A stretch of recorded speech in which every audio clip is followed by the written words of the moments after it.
social media. You just go YouTube, like, share, subscribe, comment. Yeah, guys, grow this channel. Let us eat 1K subs, then monetize our channel, do something better about it. I go by the name like boy official, the storyteller. Guys, look, I've been thinking so much about something.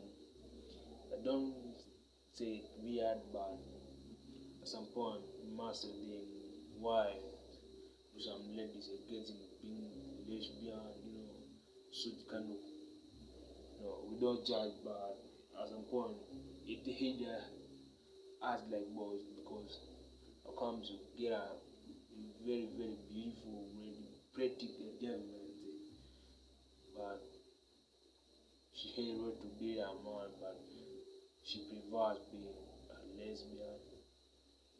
Not like, this is a modern life, but even if we live in a modern life, we must change our culture. Don't change everything about life.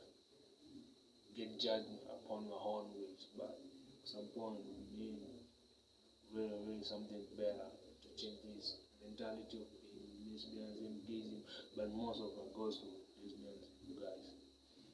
We boys, we need girls.